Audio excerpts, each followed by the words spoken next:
하나님의 성전에 나와서 예배드리는 모든 성도님들과 또 예배를 사모해서 가정에서 인터넷으로 드리는 모든 성도님들에게 하나님의 은혜와 평강이 넘치시기를 기도합니다. 이 코로나 바이러스 때문에 이 어려운 시대를 살아가는 우리 모두에게 가장 큰 하나님의 은혜는 무엇일까 생각해 보면 먼저는 건강이고 두 번째는 평안이지 않을까 싶습니다. 그래서 옆에 분들과 같이 인사를 나눌 때 먼저 건강을 기원하면서 코로나에 더 건강하세요 이렇게 한번 인사하겠습니다.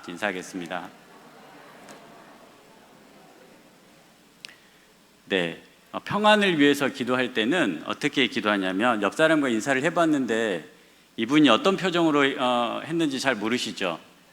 어떻게 알 수 있냐면 이 마스크 위에 있는 눈에다가 힘을 주고 눈꼬리를 이렇게 올린 다음에 인사를 하셔야 반갑게 인사가 될 수 있습니다. 그래서 이번에는 코로나에 평안하세요 이렇게 인사하면서 눈 위에 힘을 주고 눈꼬리를 살짝 올려서 같이 인사하겠습니다. 시작! 코로나에 더 평안하세요. 네, 고맙습니다. 이 코로나 시기에 우리의 삶을 살아가는 방식이 여러 가지가 있지만 어쨌든 일상적인 것을 모두 빼앗겨 버린 상황에서 여러분들은 또 어떤 것이 가장 속상한지 생각도 해보고 한 번쯤 이렇게 나눠보면 그게 은혜와 감동이 더하리라고 생각이 됩니다. 저도 한번 생각을 해봤더니 우리 교회에서는 6월이 되면 뭐가 있죠? 잊어먹으신 건 아니시죠? 네, 선교예배 찬양대회가 있습니다. 그래서 아쉽다. 저는 개인적으로 이런 생각이 들었습니다. 작년에도 못했는데 올해도 다음에 또 할 수 있을지는 모르겠지만 올해 안에 할 수 있을지는 모르겠지만 아쉽다 이런 생각이 들더라고요. 이 찬양대회를 준비하는 그 선교팀이나 선교회 회장님들 중에 혹시 참 다행이다, 감사하다, 은혜다 이렇게 생각하시는 분은 없으리라고 생각하고 혹시 있다고 한다면 근데 한편으로 생각해 보면 우리가 교회에 신앙생활하면서 우리 교회 다니면서 또 여러 가지 에피소드들과 감사의 제목들이 많이 있는데 사실 찬양하는 찬양대회도 감사의 제목이 있잖아요. 아멘을 안 하셨는데 마이크 때문에 안 들렸다고 제가 생각하겠습니다. 근데 물론 준비를 하면서 회장님들을 비롯해서 여러분들이 수고를 많이 하죠. 고생을 많이 합니다. 몇 명이 이번에는 해야 되는지, 안무는 어떻게 해야 되는지, 의상은 어떻게 해야 되는지 사실 수개월 전부터 또는 모 선교회들은 선교회장이 되면서부터 준비하는 그런 선교회도 있다고 들은 것 같은데 이런 어떤 찬양대회를 못한다는 것은 참 우리 교회의 아쉬움과 또 안타까움인 것 같습니다. 그래서 이런 어떤 상황들 생각해 보면 분명히 아쉬움 또는 안타까움들이 많이 있는 것 같습니다. 또 여러분들은 어떤 것이 아쉽고 안타까운지 오늘 하루를 보내면서 주일을 보내면서 생각해 보면서 그동안에 부어주셨던 은혜를 감사하는 그런 시간이 될 수 있었으면 좋겠습니다. 오늘 본문 이 벳세다 사건은 그런 의미를 담고 있는 본문인 것 같습니다. 오늘 본문 8장 22절을 같이 다시 한번 읽어보겠습니다. 8장 22절입니다. 시작!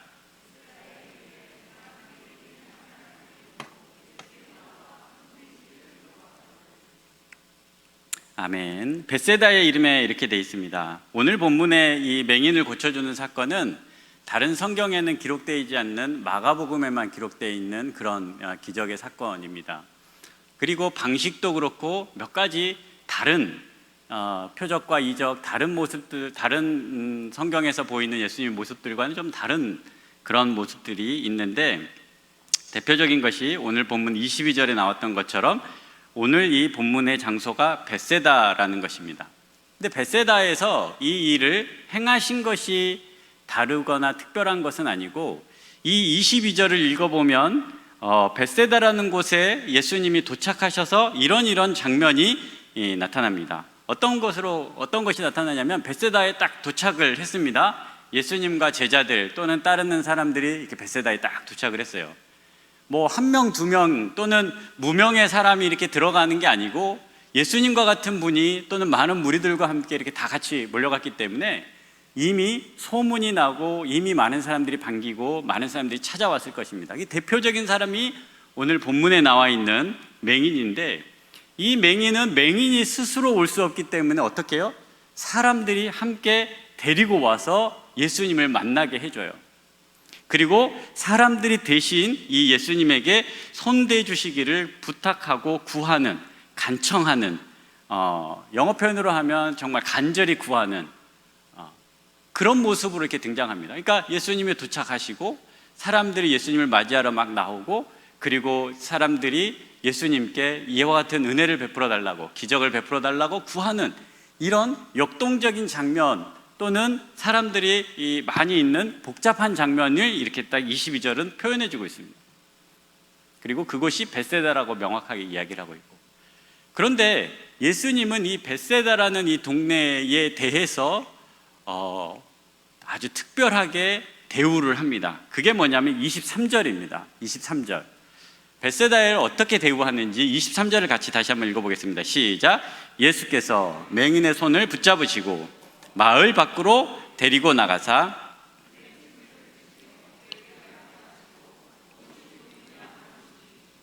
아멘.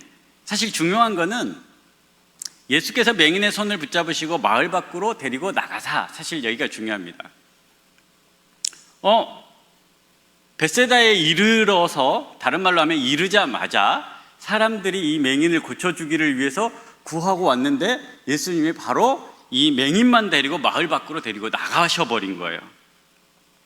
이 벳세다는 이름 뜻은 어부잡이의 도시, 집, 어부잡이의 마을, 즉 어촌이라는 이름 뜻입니다. 이름 뜻 자체가 어촌이에요.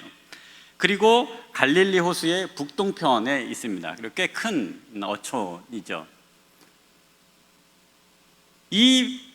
그리고 베드로와 안드레, 빌립 같은 이런 사람들이, 제자들이 많이 이 동네 출신이기 때문에 이곳에서 예수님은 어떻게 보면 유명한 사람이고 기적과 표적을 행할 것을 기대할 만한 그런 사람들이 모여있는 그런 곳이 이 벳세다입니다. 그런데 예수님은 도착하자마자 뭐라고요? 이 맹인 한 사람만 데리고 마을 밖으로 바로 나가버리신 거예요. 사람들이 어떻게 예수님을 볼지, 아니면 따라갔는지 사실 알 수는 없지만 정황상 보면 예수님은 사람들을 제껴놓고, 사람들은 빼고 제자들과 이 맹인 한 사람만 데리고 이동을 하면서 벳세다라는 공간은 의도적으로 제외를 시키고 은혜에서 제외한 상태로 이 기적을 행한다는 것입니다. 마지막에 있는 26절 장면을 보면 이 벳세다를 예수님께서 어떻게 대우하시는지 볼 수 있습니다. 26절도 같이 한번 읽어보겠습니다. 시작. 예수께서 그 사람을 집으로 보내시며 이르시되 마을에는, 벳세다 마을에는 뭐하죠? 들어가지 말라 하셨다라는 것입니다. 사람들의 기대와 바램, 또 사람들의 설렘이 있었고 예수님이 이 맹인을 어떻게 치료해 주실지 기대하면서 모였던 그 장소, 그곳, 그 마을을 예수님께서는 의도적으로 제외시키고 이 오늘의 사건을 일으켜갑니다. 표준 세번역 성경과 또 킹제임스 버전을 좀 참고해 보면 이 맹인에게 하는 말이 마을에는 들어가지 말고 라는 말만 들어가는 게 아니라 그 마을에 있는 어떤 사람에게도 말하지 말라라는 구절도 추가되어 있다고 합니다. 즉, 이곳 공간뿐만 아니라 그곳에 있는 사람들까지 철저하게 빼고 계산을 한 것입니다. 왜 이와 같이 예수님께서는 벳세다를 구별하였을까? 아니, 구별이 아니라 차별하였을까? 이런 생각을 해볼 수 있습니다. 벳세다는 이미 예수님으로부터 책망을 받았던, 그리고 저주를 받았던 성읍 중에 하나입니다. 마태복음 11장 20절 21절을 참고해 보면 권능을 가장 많이 행한 고울들이었음에도 불구하고 그들은 화 있을진저 고라신 벳세다라는 마을로 취급당하면서 너희에게 행한 모든 권능을 다른 곳 두로와 시돈에서 행하였다면 그들이 이미 베옷을 입고 제에 앉아 회개하였을 것이라고 선포를 합니다. 예수님께서 이 벳세다라는 곳을 의도적으로 이와 같이 제외하고 기적을 행한 이유는 무엇일까 생각을 해봅니다. 혹 은혜 받을 만한 때를 놓치면 이와 같은 일이 일어나진 않을까라고 감히 한번 생각해 보지만 사실 그럴 것 같지는 않습니다. 그런데 그럴 수도 있겠죠. 그리고 또 하나는 예수님께서 그들에게 이와 같은 기적을 보여주시지 않는 이유는 결국 이와 같은 기적이 그들에게 어떤 은혜가 흘러가고 예수님의 예수님됨, 즉 예수님의 그리스도됨을 드러낼 수 있는 것보다 오히려 반대의 효과가 있기 때문이 아닐까 싶은 것입니다. 이해되십니까? 예수님의 예수님됨, 예수님의 그리스도됨, 메시아됨은 기적과 표적과 능력을 많이 행함으로 일어나는 것이 아닙니다. 그래서 예수님이 예수님으로 인정되는 게 아니에요. 예수님의 길은 고난의 길, 순환의 길, 십자가의 길을 걸어가는 것을 통해서 복음이 드러나고 구원이 있고 은혜가 흘러가는 것이기 때문에 그렇습니다. 그런데 이 벳세다 사람들은 그 중요한 것은 오히려 놓치고, 아니 이 표적이 더해지면 오히려 그 은혜를 더 멀어질 수밖에 없기 때문에 그렇습니다. 이 맹인을 고쳐주는 내용에서 이 장소 공간이 의도적으로 배제된 이유 중에 하나를 그렇게 볼 수 있는 것입니다. 이렇게 볼 수 있는 더 큰 이유는 이 본문 앞과 뒤에 있는 내용 때문에 그렇습니다. 마가복음은 의도적으로 성경의 다른 복음서와 달리 두 번씩 기록된 내용들이 많습니다. 예를 들면 오병이어 사건도 칠병이어 사건과 같이 기록을 해놔요. 두 번이나 기록해 놓습니다. 그리고 그것에 이어지는 사건들도 같이 기록하고, 그리고 다른 성경보다 두 번씩 기록한 내용들이 더 많이 있습니다. 아마도 마가가 특별한 의도가 있기 때문이겠죠. 칠병이어 사건 다음에 제자들이 이렇습니다. 제자들을 향하여 예수님이 말씀이 이렇습니다. 어떤 내용이냐면 18절을 읽어보면 이렇습니다. 마가복음 8장 18절. 너희가 눈이 있어도 보지 못하며 귀가 있어도 듣지 못하느냐, 또 기억하지 못하느냐. 21절 이르시되 아직도 깨닫지 못하느냐 하시니라, 이렇게 되어 있습니다.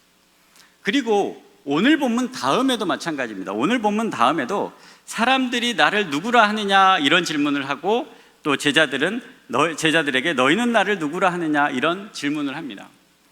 예수님이 누구신지에 대해서, 예수님이 어떤 분이신지에 대해서 제자들은 아직도 벳세다 사람들과 같은 시각으로 예수님을 바라봅니다. 표적과 기사를 보는 거죠. 사람들이 예수님이 누구라고 하느냐라고 하는 그 답과 이후에 베드로가 예수님이 누구냐라고 하는 그 질문 앞에 베드로가 한 답을 보면 분명히 뭔가 달라 보입니다. 그런데 그 다음에 예수님의 십자가 이야기를 했더니 베드로는 어떻게 대답하냐면, 베드로는 그에 대해서 화를 냅니다. 32절에 보면 이렇게 얘기합니다. 드러내놓고 이 말씀을 하시니, 예수님이 십자가에 달려 죽으실 것을 얘기하죠.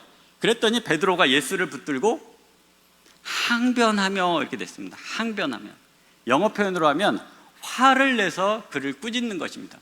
예수님께 화를 내면서 꾸짖어요. 당신이 왜 십자가에 달려 죽으시느냐, 왜 고난을 받으시느냐. 이에 대해서 예수님의 평가는 사람의 일을 생각하느냐라고 하는 책망을 받습니다.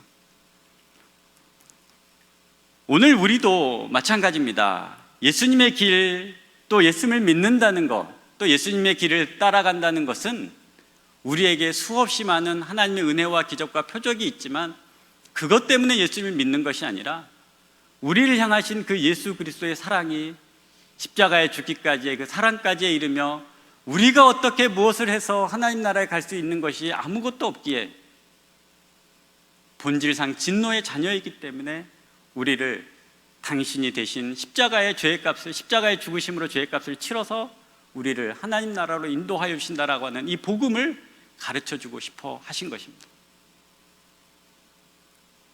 은혜의 때 은혜의 자리를 놓치지 않는 우리 모두가 될 수 있었으면 좋겠습니다.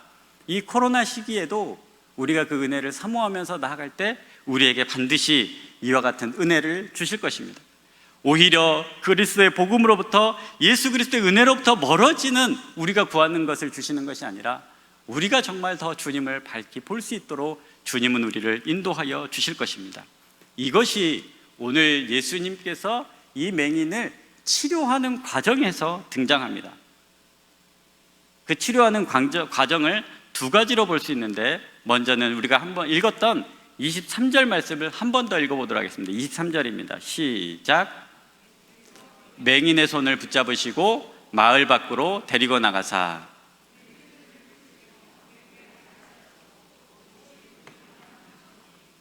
아멘. 예수님께서 맹인의 손을 붙잡으시고 마을 밖으로 데리고 나가셨습니다.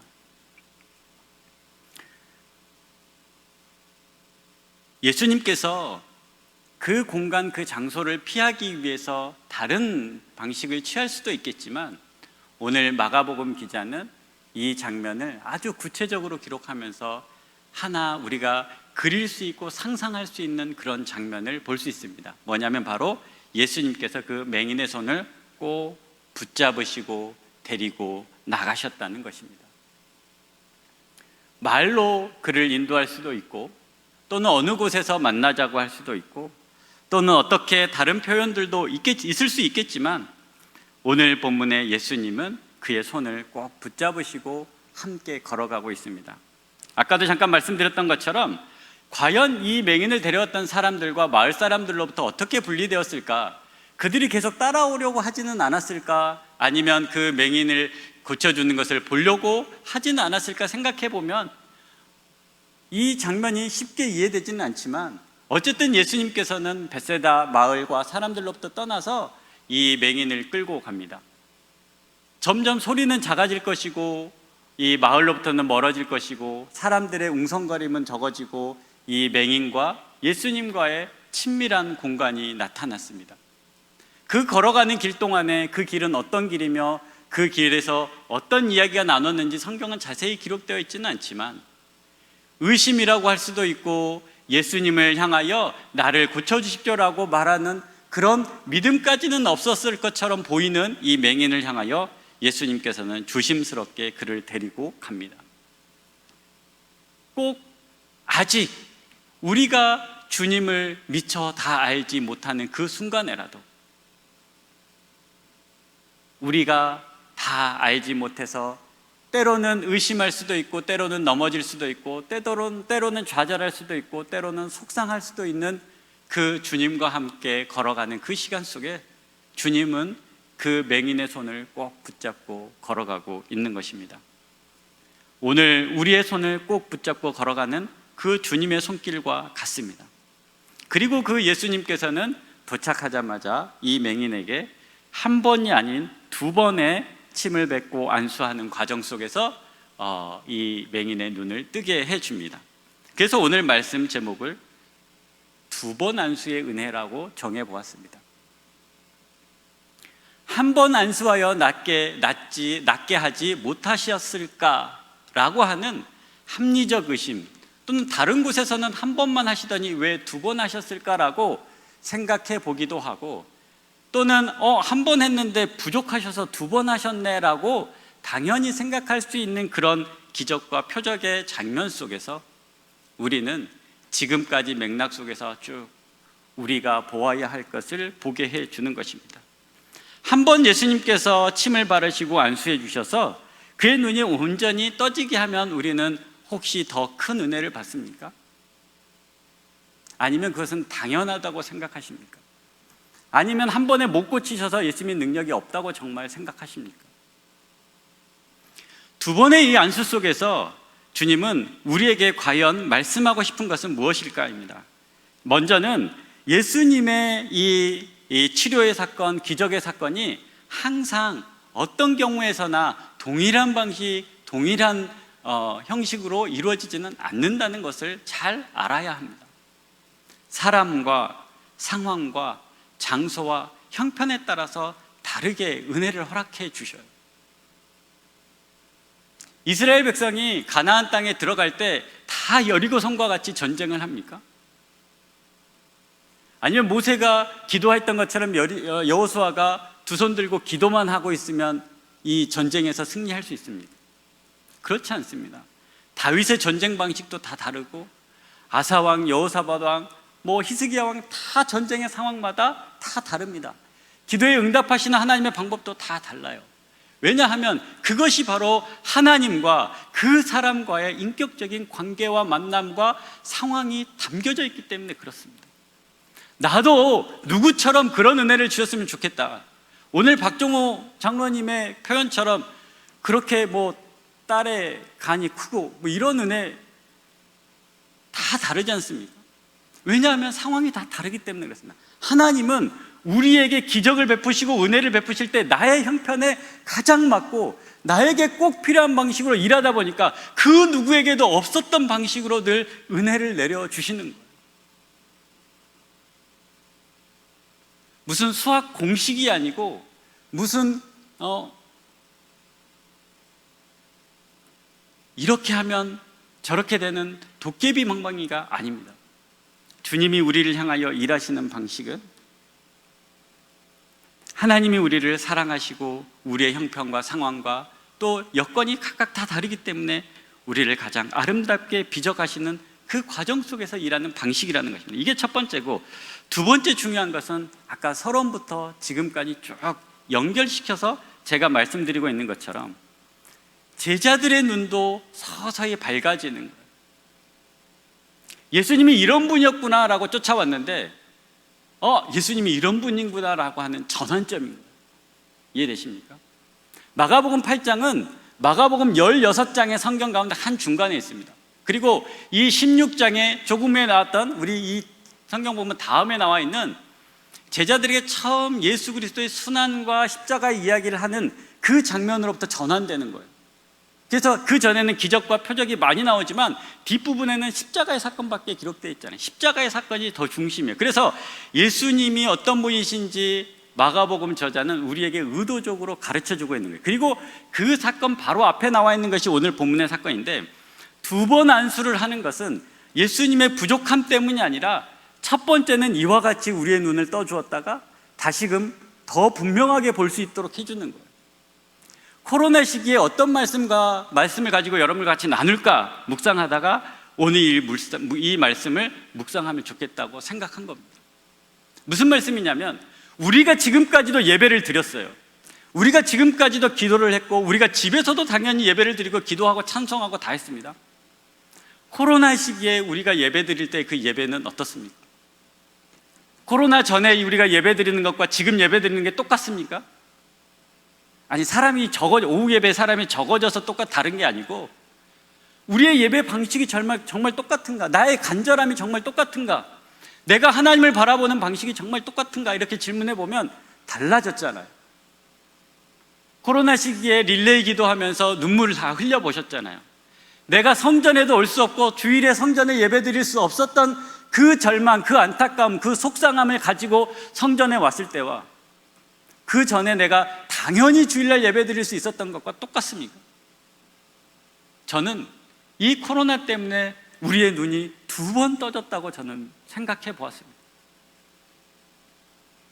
서론에서 얘기했던 찬양대회, 그건 당연히 했었던 것이고 우리 선교회가 당연히 어떻게 준비를 했었고 당연히 할 수 있었지라고 할 수 있었던 것들도 당연한 것은 이제 아무것도 없습니다. 우리의 일상 자체가 가족과 함께 식사하는 것이, 가족과 함께 어디를 나가는 것이, 가족과 함께 여행을 가는 것이, 선교회 식구들과 무엇을 하는 것이, 구역 식구들과 무엇을 하는 것이, 교회에서 예배 드리는 것조차도 다 달라졌습니다. 근데 이 달라짐은 형식의 달라짐을 넘어서 우리의 내면이 더 하나님을 깊이 볼 수 있는 은혜가 있기를 간절히 소망한다는 것입니다. 아이들이 코로나 때문에 학교를 못 갔어요. 처음에는 어떻습니까? 학교를 못 가니까 학교를 가고 싶어 했어요. 이제 학교를 오라 그러니까 일주일에 한 번만 가도 가기 싫다고 그럽니다. 이해되십니까? 무슨 말씀인지? 일주일에 한 번 오라 그래도 엄마에게 체험학습을 내달라 그래요. 체험학습을 지금 이제 40일까지가 쓸 수 있습니다. 40일. 왜냐하면 코로나 때문에 못 올 수 있다라고 하는 상황을 전제하면서 대신 다른 것을 물론 하게끔 합니다. 40일까지 쓰고 있어요. 애들도 다 알아요. 코로나 체험학습 쓰게 해달라고. 일주일에 하루 가는 것도 가기가 싫어져요. 가끔 신방하다 보면 또 전화로 이야기하다 보면 그런 경우들을 보게 됩니다. 이제 집에서 인터넷으로 예배 드리는 게 더 편해버린 거예요.